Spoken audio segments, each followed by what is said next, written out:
अस्सलाम वालेकुम व्यूअर्स, उम्मीद है आप सब खैरियत से होंगे। मेरा नाम है ताबिश और आज मैं आपको बताने जा रहा हूँ ऑफ पेज एसईओ के बारे में। ऑफ पेज एसईओ एसईओ का एक बहुत इंपॉर्टेंट पार्ट है।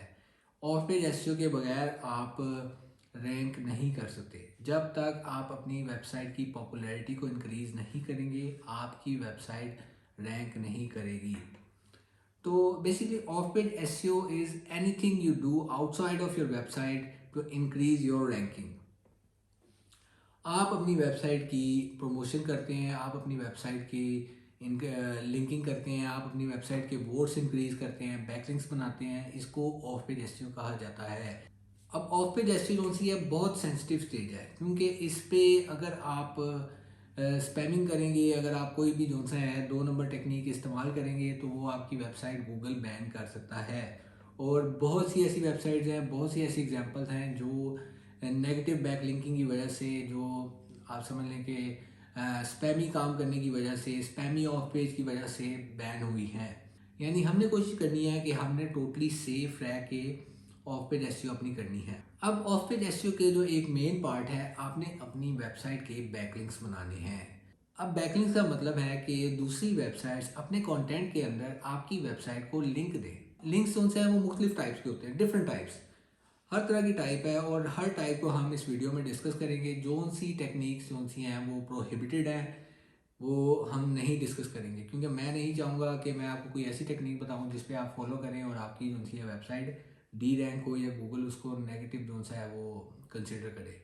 लिंक बेसिकली होता है जब भी कोई वेबसाइट अपने कंटेंट के अंदर आपकी वेबसाइट का यूआरएल दे किसी टेक्स्ट के बैक पे, जिस टेक्स्ट के बैक पे वो यूआरएल लगा होगा, इंसर्ट हुआ होगा, क्लिकेबल यूआरएल होगा, उस टेक्स्ट को हम कहेंगे एंकर टेक्स्ट। अब एंकर टेक्स्ट बहुत इंपॉर्टेंट किरदार अदा करता है। एंकर टेक्स्ट कोशिश करते हैं आपने ऐसे वर्ड्स रखने हैं जो आप जिसके अगेंस्ट आप रैंक करना चाहते हैं। फर्ज करें कि आप अपनी वेबसाइट को एसईओ सर्विसेज के अगेंस्ट रैंक करना चाहते हैं, तो आपको चाहिए कि आप अपनी वेबसाइट का जब लिंक देंगे किसी भी दूसरी वेबसाइट के ऊपर, तो आपने उसको एंकर टेक्स्ट देना है एसईओ सर्विसेज, अपने कीवर्ड या अपने कीवर्ड से रेलिवेंट। अब कोशिश ये नहीं करनी है कि जितने भी आपके बैकलिंक्स हैं आपने हर एक को सेम जोन सा है प्राइमरी कीवर्ड नहीं देना, आपने सिनोनिम्स देने हैं क्योंकि इस पे भी जोन सा है वो गूगल जोन सा है वो आपको रिस्ट्रिक्ट करता है कि आपने ज़्यादा जोन सा है वो अपने बैकलिंक्स के अंदर कीवर्ड इंसर्शन नहीं करनी। अब एक बात मैं आपको क्लियर कर दूं कि गूगल अलाउ नहीं करता कि आप जोन सा है पेड बैकलिंक्स लें। ये हमें जोन सा है करना पड़ता है। अगर हम नहीं करेंगे तो हमारी एसईओ बहुत स्लो होगी, हमारा कंटेंट प्रमोट ही नहीं होगा, यानी उसको वोट्स ही नहीं मिलेंगे, तो हमें जोन सा है बैकलिंक्स बनाने पड़ते हैं। लेकिन हमने इस तरह से बनाने हैं कि गूगल को ये बिल्कुल भी फील ना हो कि हम लोगों ने क्या नाम है पेड बैकलिंक्स बनाए हैं। हमने कोशिश करनी है कि हमारी जो लिंक की एक प्रोफाइल होगी हमने वो टोटली नेचुरल रखनी है। अब लिंक्स की दो टाइप्स होती है, एक होती है डू फॉलो, एक होती है नो फॉलो। जो डू फॉलो होती है उसमें अगर कोई वेबसाइट आपकी वेबसाइट को रेफर कर रही है, वोट दे रही है, तो वो उसकी जो है रिस्पॉन्सिबिलिटी भी लेती है, यानी कि वो आपको अथॉरिटी दे रही है। और एक होता है no follow type. No follow में आपको लिंक तो मिल रहा होता है लेकिन उसके साथ एक टैग लगा होता है नो फॉलो का। अब नो फॉलो जब बैकलिंक होता है तो इसका मतलब होता है एक वेबसाइट आपको रेफर तो कर रही है लेकिन आपकी रिस्पॉन्सिबिलिटी नहीं ले रही, आपको अथॉरिटी नहीं दे रही। तो डू फॉलो जो सा लिंक होता है उसका लिंक जूस, उसकी अथॉरिटी, उसकी पावर ज़्यादा होती है। तो हम ज़्यादातर कोशिश करते हैं कि अगर हम किसी अच्छी स्टैट्स वाली वेबसाइट से हम लिंक ले रहे हैं तो हमने कोशिश करनी है कि वो डू फॉलो हो। नो फॉलो की उतनी पावर, उतना उसका इफेक्ट नहीं होगा हमारी रैंकिंग के ऊपर। अब बात करते हैं ऑन ऑफ पेज एसईओ की टाइप्स, यानी बैकलिंक्स, लिंक्स बिल्डिंग टेक्निक्स, किस तरह से हमने जो सा है वो ऑफ पेज एसईओ करनी है। सबसे पहले आता है ब्रांड मेंशंस। आपने कोशिश करनी है कि आप जहाँ पे भी अपने लिंक्स बनाएं वहाँ पे आप अपना एंकर टेक्स्ट अपने ब्रांड नेम से दें। फ़र्ज़ करें आपका जो ब्रांड नेम है वो है ABC। अब ABC को आप जितना ज़्यादा मेंशन करेंगे अपने लिंक्स बिल्डिंग में, उस तरह आपकी जो सी है ब्रांड प्रमोशन होगी। लोग आपकी एजेंसी को, आपके बिजनेस को आपके बिजनेस नेम से जानेंगे, उसको कहते हैं ब्रांडिंग। इससे एक ब्रांडिंग होती है। ब्रांडिंग जब होगी तो आपकी एक ब्रांड की अथॉरिटी बनेगी, तो ऑब्वियस सी बात है उससे आपको अथॉरिटी मिलेगी गूगल की नज़रों में भी और ऑडियंस की नज़रों में। उसके बाद आता है गेस्ट पोस्टिंग। गेस्ट पोस्टिंग जो है बहुत इंपॉर्टेंट चीज़ है। आप ऐसी टॉप साइट्स जिनकी रेलिवेंसी आपकी वेबसाइट के साथ है, जिनकी ट्रैफिक अच्छी है, जिनकी आप समझ लें कि डोमेन अथॉरिटी अच्छी है, ऐसी वेबसाइट्स को आप आउटरीच करते हैं और उनसे रिक्वेस्ट करते हैं कि हम आपकी वेबसाइट के ऊपर गेस्ट पोस्टिंग करना चाहते हैं और हमें उस गेस्ट पोस्ट में से एक लिंक चाहिए। अब इसको कहते हैं गेस्ट पोस्टिंग। वो आपको बताएगा मोस्टली जो होता है वो कहते हैं कि हम आपसे पैसे लेंगे, इतने पैसे $80 लेंगे, $20 लेंगे। तो आप उन्हें पे करते हैं और फिर जो सा है वो अपनी वेबसाइट के ऊपर आपकी गेस्ट पोस्ट कर देते हैं।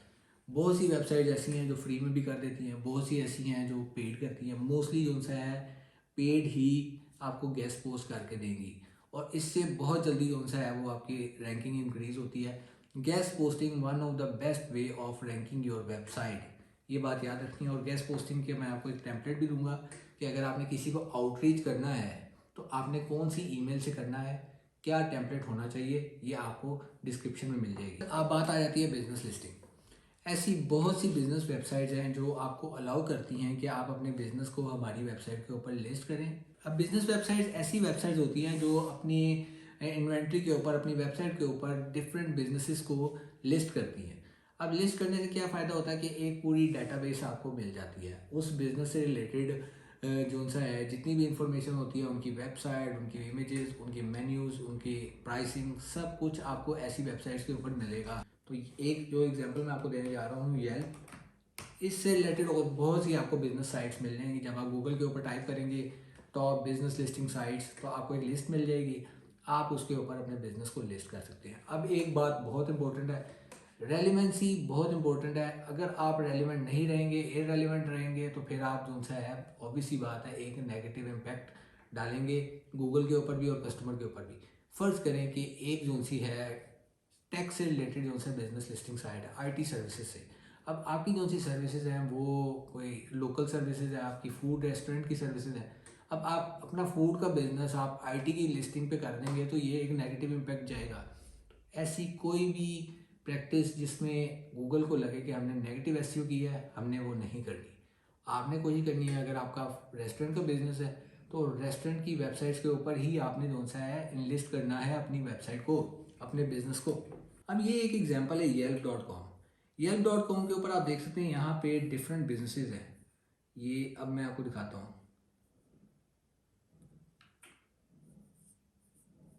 ये एक मैंने बिजनेस लिस्टिंग के ऊपर क्लिक किया है। अब यहाँ पे देख सकते हैं इसको एक बैकलिंक मिल रहा है। तो जब आप यहाँ पे साइन अप करेंगे, अपना बिजनेस लिस्ट करेंगे, तो ये आपको ऑप्शन देगा कि आपने अपनी वेबसाइट का यूआरएल देना है और वहाँ से आपको एक बैकलिंक मिल जाएगा। अब बात आती है वेब 2.0 की। वेब 2.0 ऐसी वेबसाइट्स हैं जो आपको अलाउ करती हैं कि आप उनके ऊपर अपने कंटेंट को अपलोड करें, अपना आर्टिकल पोस्ट करें और तकरीबन अपनी एक जो सी है वेबसाइट बना लें। तो वेब 2.0 की एग्जांपल्स हैं medium.com, wordpress.com, blogger.com। ऐसी वेबसाइट्स के ऊपर आप जाएं, आप अपना जो सा साइन अप करें और वहाँ पे आप अपने जो सा कंटेंट अपलोड कर सकते हैं और उस कंटेंट के अंदर अपना लिंक भी दे सकते हैं। वहाँ से आपको बैकलिंक मिल जाएगा और ये कम्प्लीटली डू फॉलो बैकलिंक होगा। और इट्स अप टू यू कि आप उस पर अपना डू फॉलो बैकलिंक देना चाहते हैं या नो फॉलो। नो फॉलो देना है तो उसके बैकएंड पे आपको एक टैग लगाना होगा नो फॉलो का। अब बात आती है ब्लॉग कमेंटिंग की। ब्लॉग होते हैं आर्टिकल्स। अब जो भी वेबसाइट्स आर्टिकल लगाती हैं वो नीचे ऑप्शन भी देती हैं कि आप उस पर कमेंट कर सकें। अब कमेंट के अंदर काफ़ी मरतबा ये ऑप्शन दी गई होती है कि आप अपनी वेबसाइट का यूआरएल दे सकते हैं। लेकिन ब्लॉग कमेंटिंग एक जो सा है आजकल बहुत स्पैमिंग के लिए यूज़ हो रही है। हर बंदा जो सा है कोशिश होती है लोगों की कि एक ही आर्टिकल से 10-10, 20-20, 100-100 बैकलिंक्स बना लें। उससे क्या होता है, नेगेटिव इम्पैक्ट पड़ता है। कोशिश आपने ये करनी है कि आपकी एक डोमेन से आपको एक ही बैकलिंक मिले। ठीक है, ज़्यादा बैकलिंक जब एक डोमेन से आपको मिलते हैं तो वो भी एक नेगेटिव इम्पैक्ट जो सा है वो पड़ता है आपकी रैंकिंग के ऊपर। तो आपने कोशिश करनी है कि इसके अंदर स्पैमिंग नहीं करनी। आपने जब ब्लॉग कमेंट करना है तो आर्टिकल को आपने पहले रीड करना है। रीड करने के बाद उससे रेलिवेंट जो सा है इन्फॉर्मेशन, यानी उससे रेलिवेंट टाइप आपने करना है। उसके ऊपर आपने अपने सजेशन देने हैं या क्वेश्चन पूछने हैं। यानी बिल्कुल ऐसा आपने कमेंट करना है कि नेचुरल लगे। ऐसा ना हो कि आपने लगे वेबसाइट ओनर को कि आपने अपना सिर्फ लिंक लेने के लिए आपने कमेंट किया है। आपका कमेंट ऑथेंटिक होना चाहिए। अब बात आ जाती है फॉरम पोस्टिंग की। फॉरम पोस्टिंग भी जो सा एक इंपॉर्टेंट है, लेकिन इतना ज़्यादा मैं आपको नहीं कहूँगा कि आप फॉरम पोस्टिंग बहुत ज़्यादा यूज़ करें। बस आप समझ लें कि एक लिमिट तक आपने यूज़ करना है, बहुत एक्सेस में आपने यूज़ नहीं करना। फॉरम पोस्टिंग होता है ऐसे फॉरम्स ऑनलाइन जहाँ पे लोग किसी स्पेसिफिक टॉपिक के रिलेटेड आपस में चैट कर रहे हो, उसके बारे में डिस्कशन हो रही हो। अब जो बड़ी वेबसाइट होती हैं, जो बड़ी टाइकून कंपनीज होती हैं, वो क्या करती हैं कि वो लोगों को एक प्लेटफॉर्म प्रोवाइड करती हैं जहाँ पे वो अपने प्रोडक्ट से रिलेटेड चैट कर सकते हैं, आपस में क्वेश्चन आंसर्स कर सकते हैं, अपने सजेशंस दे सकते हैं। तो ऐसे फोरम्स आपने ढूंढने हैं और वहाँ पे आपने देखना है कि मेरी अगर रेलिवेंसी बन रही है तो आपने अपने रेलिवेंट क्वेश्चन ढूंढना है और उसके बारे में आपने अपने कमेंट्स देने हैं और फिर अपना लिंक बिल्कुल नेचुरल वे में आपने जो सा है इंसर्ट करना है। अगेन मैं आपको बता रहा हूँ कि नेचुरल लगना चाहिए, ऐसा नहीं लगना चाहिए कि आपने सिर्फ लिंक लेने के लिए टाइप किया है, आपने लिंक लेने के लिए अपने कमेंट्स पास किए हैं, तो ऐसा बिल्कुल नहीं लगना चाहिए। अब यहाँ पे मैं आपको एग्जांपल दे देता हूँ। अब देख सकते हैं ये एक फॉरम की जो सी है एग्जांपल है। यहाँ पे आप देख सकते हैं किसी भी जनरल टॉपिक आपने देखना है आपसे रेलिवेंट टॉपिक क्या है, फिर आपने उस टॉपिक के ऊपर जाना है और आपने ये देखना है जहाँ पे कमेंट्स हुए हों, रिप्लाइज आए हों, ताकि आप भी वहीं पे रिप्लाई कर पाएंगे। अब देखिए यहाँ पे इन्होंने अपनी वेबसाइट का लिंक दिया हुआ है फॉरम में, उसके लिए पहले आपको साइन अप करना पड़ेगा, रजिस्टर करना पड़ेगा। उसके बाद आपने कोशिश करनी है कि टोटली रेलिवेंट लिखें, नेचुरल लिखें और अपना लिंक यहाँ पे इंसर्ट करें, लेकिन बहुत ज़्यादा एक्सेस में ये काम नहीं करना क्योंकि अगेन गूगल आपको बैन कर सकता है। फिर आ जाती हैं क्यूए वेबसाइट्स। क्यूए वेबसाइट भी kind of similar to forums हैं, लेकिन वो जो क्यूए वेबसाइट्स हैं वो स्पेसिफिकली बनी ही क्यूए के लिए हैं। जैसे कि मैं आपको एक बात बता रहा था अभी के टॉप कंपनीज होती हैं वो अपने प्रोडक्ट से रिलेटेड फॉर्म्स बना देती हैं, लेकिन क्यूए वेबसाइट्स टोटली बनी ही क्वेश्चन आंसर्स के लिए होती हैं। इसमें सबसे बड़ी एग्जाम्पल है कोरा। कोरा में भी बिल्कुल आपने सेम फॉरम पोस्टिंग वाला करना है और वहाँ पे भी आप जो सा है आपको क्वेश्चन आंसर्स, लोग क्वेश्चंस करते हैं, आपने अपने आंसर्स देने हैं और आपने अपनी अथॉरिटी बनानी है। अब आप देख सकते हैं यहाँ पे ये कोरा की जो सी है वेबसाइट है, यहाँ पे लोग क्वेश्चंस पोस्ट करते हैं। आपने कोशिश करनी है कि आपने अपने से रेलिवेंट कंटेंट, अपने से रेलिवेंट जो सा है वो क्वेश्चन ढूंढना है और उसके ऊपर आपने बिल्कुल नेचुरल वे में अपना लिंक इंसर्ट करना है। ठीक है, तो आप देख सकते हैं यहाँ पे फॉर एग्जांपल मैं एसईओ से रिलेटेड क्वेश्चन टाइप करता हूँ, व्हाट इज़ एसईओ। अब यहाँ पे डिफरेंट क्वेश्चंस आ गए, what is search engine optimization. और आप यहाँ देख सकते हैं कि लोगों ने नीचे अपने आंसर्स दिए हुए हैं और बहुत से लोगों ने अपनी कॉन्टैक्ट इन्फॉर्मेशन भी दी हुई है, उन्होंने अपनी ये देखें ये वेबसाइट भी दी हुई है। तो इस तरह करके आप भी लिंक्स ले सकते हैं। अब बात करते हैं सोशल बुक मार्किंग के बारे में। सोशल बुक मार्किंग बेसिकली ऐसी साइट्स होती हैं जो आपको अलाउ करती हैं कि आप अपने पेजेस, आपने यूआरएल अपनी वेबसाइट को उन वेबसाइट्स के ऊपर बुक मार्क कर सकें, उनको पोस्ट कर सकें, उनके लिंक्स आप लगा सकें। जैसे कि प्लग होती है, उसके अलावा रेडिट होती है, ऐसी काफ़ी एग्जांपल हैं। ट्विटर पे भी आप अपनी पोस्ट को जो सा है अपनी वेबसाइट को का लिंक इंसर्ट कर सकते हैं, बुक मार्क कर सकते हैं। तो ऐसी साइट्स भी आपने ढूंढनी है, आपने लिस्ट निकालनी है गूगल से direct top social book marking sites, और उनको आपने ढूंढ के उनके ऊपर साइन अप करके अपने लिंक लगाने हैं, लेकिन बहुत ज़्यादा एक्सेस में नहीं लगाने हैं, रेलिवेंट रहना है। अगेन आई एम सेइंग कि अगर आप इररेलेवेंट रहेंगे, रेलिवेंसी बहुत इंपॉर्टेंट है। अगर आपकी टेक की वेबसाइट है तो आपने टेक से रेलिवेंट ही लिंक लेना है, आपने फैशन से रेलिवेंट लिंक नहीं लेना या फिर आपने कोई रेस्टोरेंट से रेलिवेंट लिंक नहीं लेना। अब बात करते हैं ब्रोकन लिंक बिल्डिंग के बारे में। अब ऐसी बहुत सी वेबसाइट्स हैं जो किसी अपने कंटेंट में किसी वेबसाइट का लिंक लगाती हैं, लेकिन जिस वेबसाइट का वो लिंक लगाती हैं वो वेबसाइट बाद में जाके बंद हो जाती हैं। फिर क्या होता है कि वो लिंक खाली रह जाता है, वो 404 पर रीडायरेक्ट हो रहा होता है, उसे हम कहते हैं ब्रोकन लिंक। अब ब्रोकन लिंक आपने ढूंढना है ऐसी रेलिवेंट वेबसाइट्स पे कि आप फ़र्ज़ करें आप किसी वेबसाइट पे लिंक लगवाना चाहते हैं, आपने उस वेबसाइट को इंसर्ट करना है टूल्स के अंदर। जो ऐसे बहुत से टूल्स आपको मिल जाएंगे जो आपको एक वेबसाइट के ब्रोकन लिंक्स निकाल के दे देंगे। अब आपने वो ढूंढना है ब्रोकन लिंक और आपने उस वेबसाइट के ऑनर को मेल करनी है कि मैंने एक ब्रोकन लिंक जो है आपकी वेबसाइट पे फाउंड किया है, इससे रेलिवेंट लिंक मेरे पास, इससे रेलिवेंट कंटेंट मेरी वेबसाइट पे लगा हुआ है, आपका ये ब्रोकन लिंक एक नेगेटिव इम्पैक्ट डाल रहा है गूगल के ऊपर, तो आप एक काम करें कि आप इसकी जगह मुझे लिंक दे दें। बहुत से लोग ऐसे होते हैं जो दे देते हैं, बहुत से लोग कहते हैं कि हम आपको, आप हमें पे करेंगे तब हम देंगे। तो आपने कोशिश करनी है कि फ्री वाला वे आपने यूज़ करना है ताकि आप उससे बैकलिंक ले सकें। तो ब्रोकन लिंक बिल्डिंग बहुत इंपॉर्टेंट है। ये अगर आपको हाई अथॉरिटी वेबसाइट से फ्री बैकलिंक चाहिए तो ये बहुत इंपॉर्टेंट है, बहुत काम आ सकती है। इसके ऊपर भी इंशाल्लाह मैं कोशिश करूँगा कि एक आपको जो है कंप्लीट वीडियो सेपरेटली बना। इन्फ्लुएंसर आउटरीच, इन्फ्लुएंसर आउटरीच क्या होती है बेसिकली? इन्फ्लुएंसर आउटरीच का मतलब होता है कि ऐसे बहुत से ब्लॉगर्स होते हैं जो इन्फ्लुएंसर्स बन जाते हैं किसी भी प्रोडक्ट के बारे में। इन्फ्लुएंसर वो होता है कि एक स्पेसिफिक फील्ड में बहुत ज़्यादा नॉलेज रखने वाला और उसकी एक मार्केट में आप समझ लें कि ऑडियंस होती है इन्फ्लुएंसर की। अब उस ऑडियंस तक फ़र्ज़ करें आप एसईओ के बारे में आपकी वेबसाइट है और आप चाहते हैं कि आप इस वेबसाइट को रैंक करें, आप एक एसईओ के इन्फ्लुएंसर के पास जाएंगे, जैसे कि नील पटेल हो गया, बहुत से इन्फ्लुएंसर जा हैं मार्केट में, जैसे कि ब्रायन डीन, फिर नेथन गोच भी है। तो आप इनके पास जाएंगे, आप उन्हें कहेंगे कि आप हमें हमारे लिंक को स्पॉन्सर करें, हमारी वेबसाइट को स्पॉन्सर करें, आप हमारी वेबसाइट के ऊपर बात करें, चाहे उनका यूट्यूब चैनल हो, चाहे उनका ब्लॉग हो, जिसके बारे में भी। तो ये एक इन्फ्लुएंसर को आप आउटरीच करते हैं और उनसे आप लिंक लेते होते हैं, या फिर उनसे आप समझ लें कि उनसे आप कहते हैं कि हमारे वेबसाइट ब्रांड की प्रमोशन करें, स्पॉन्सर करें।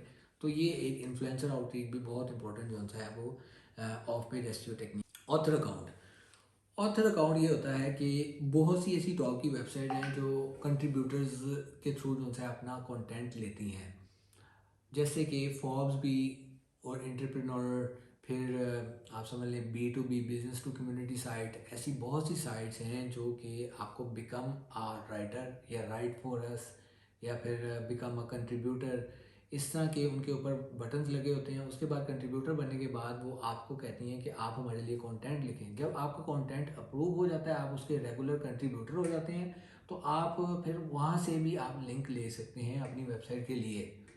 अब जैसे कि आप देख सकते हैं यहाँ पे एक नीचे ऑप्शन इन्होंने दी हुई है, बिकम अ कंट्रीब्यूटर।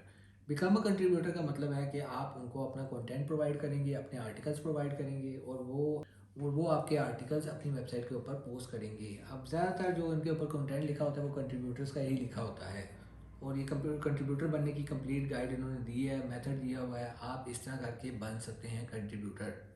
तो गाइस आज के लिए इतना ही। ये अभी मैंने आपको बेसिक दी है ऑफ पेज एसईओ की। आगे डिटेल सेशन होगा ऑफ पेज का, जिसमें मैं आपको बाकायदा बताऊंगा कि नो फॉलो और डू फॉलो आपने किस तरह से अपनी लिंक प्रोफाइल को नेचुरल रखना है, किस तरह आपके डू फॉलो लिंक्स को मोनीटर करना है, किस तरह नो फॉलो लिंक्स को मोनीटर करना है, किस तरह से आपने सर्च कंसोल के थ्रू जो सा है वो अपने लिंक्स को मोनीटर करना है, चेक एंड बैलेंस रखना है। ये सारा कुछ इंशाल्लाह नेक्स्ट वीडियोस में मैं आपको बताऊंगा। अभी तक के लिए सिर्फ मैंने आपको ओवरव्यू दी है और इन टेक्निक्स को आपने यूज़ करते हुए अपनी एसईओ करनी है। मेक श्योर कि कोई ऐसी नेगेटिव प्रैक्टिस ना करें जो कि आगे जाके आपको नुकसान पहुंचाए, क्योंकि आप you are going to spend some money, some time on your website. So it is my personal suggestion कि आप टोटली सेफ होकर चलें। तो अगर तो अभी तक आपने सब्सक्राइब नहीं किया तो सब्सक्राइब कर दें और बेल आइकन को क्लिक कर दें, ताकि जितनी भी मेरी आगे इन्फॉर्मेटिव वीडियोस आएँ वो आप तक पहुंच जाएं। तो मिलते हैं नेक्स्ट वीडियोस में। अल्लाह हाफिज़।